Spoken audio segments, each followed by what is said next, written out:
Ah yes, literature. The finest of the arts, barring all the others. Such a great form of story begs an interesting question. What if it could move? While we wait for that, I suppose we can start our conversation with... what is literature exactly? Is it just hallucinating while looking at shapes on a tree's corpse? Well, I mean, yeah, but, like, there's more than that. Literature is a spoken story, put in a portable format. It comes in two main forms, poem and prose. Poems are strict stories, with rhyme schemes, and feet, and meters, and lines, and are stuffed with emotions and nature, and all sorts of abstract metaphor. Prose is normal. Both of these forms can tell incredible stories, stretching our imaginations beyond anything we've seen or heard of before. With literature, there's no suspension of disbelief, for what's not to believe about our own hallucinations while looking at dead wood. Meanwhile, film...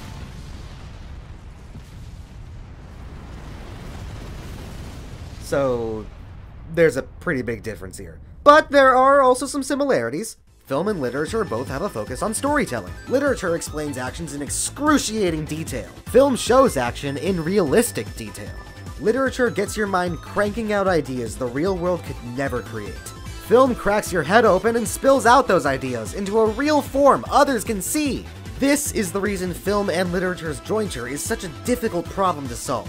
What I see in a book will be different from what you see, given that everything is abstract. None of it is actually happening in front of you after all. So your mind fills in details that may never have been intended just to maintain belief. So how do we adapt abstract literature into more realistic film? You don't.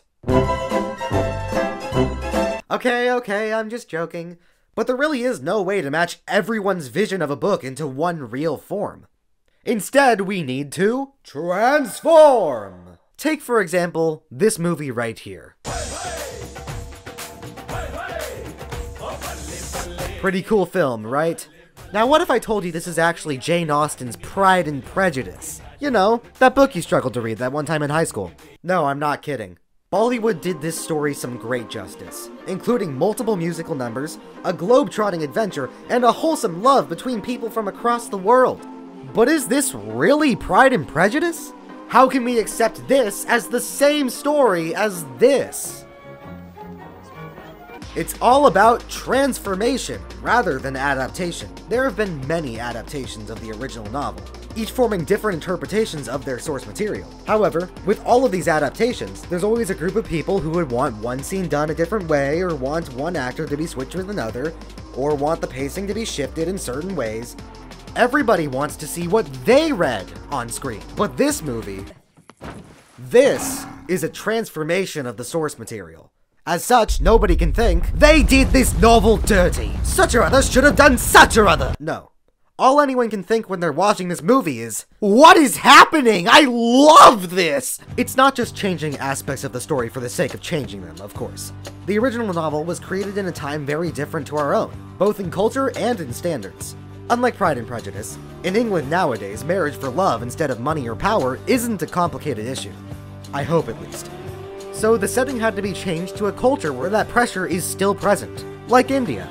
The same plot still can't occur, however. In 2004, email and mobile phones were picking up steam, so losing contact with someone due to them moving to another city wasn't a real fear. As such, Gurinder Chadha and Palmayeda Burgess, the main writers of the film, chose to have Darcy and the Bingleys come from across the world in Britain and America, which allowed for the plot to continue at similar lengths. Due to all these modern changes, obviously the themes of the movie could not remain the same as those in the book. So there's now a conflict of traditional Indian culture versus colonial ideas. This and many other aspects spiral off from allowing for a transformation instead of an adaptation, which, and I hope you agree with me, leads to a more interesting story than simple adaptation could. And so we have a good film, one that takes a novel and creates something new using the same story. However, I can already hear your complaints. But this story isn't original. It's not really transformed. I'm still disappointed. I want a refund from this theater. To that I say, first, this isn't a theater. This is my house. Please get out. Second, okay, I hear you. What about this then?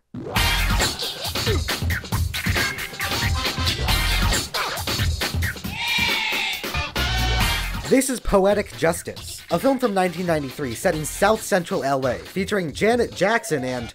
is that Tupac? The film was heavily inspired by the works of Maya Angelou, a poet and civil rights activist responsible for some of the most well-known modern poetry. You may know her from the poem I Know Why the Caged Bird Sings, along with many of her other poems. With most of her poetry written in a way that effectively forces one to speak it out loud, it makes sense an auditory and visual medium would support these works well. The film takes its setting, influences from hip-hop and rap, and the excellent work of Angelou, stuffs them all into a blender, and produces an engaging love story between two unlikely and unfortunate lovers. The movie is great, of course, but I really think this film does a better job showing how Angelou's poetry lets the film shine. After all, the main character, Justice, does poetry as a hobby, allowing it to define how she expresses herself throughout the movie.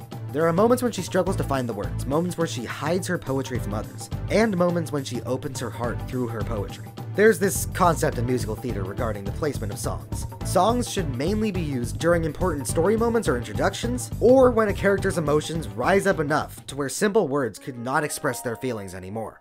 Poetic Justice follows this principle to a T, only with poetry instead of music. In despair, there is a poem.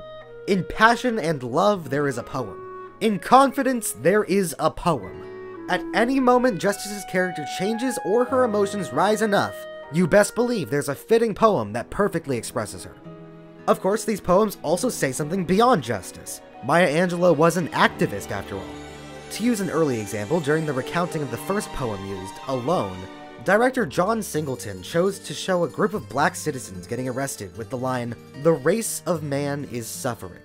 In this way, Singleton transforms the meaning of the poem from, "I am alone at this moment," to, "There are many like me who are alone in the same way I am," leading to social commentary on top of the already interesting story. So yes, literature can have a profound impact on films, even without pure adaptation. So the next time you see a film based on a book or poem you love, instead of thinking the movie will be worse than the book, go in search of those transformations.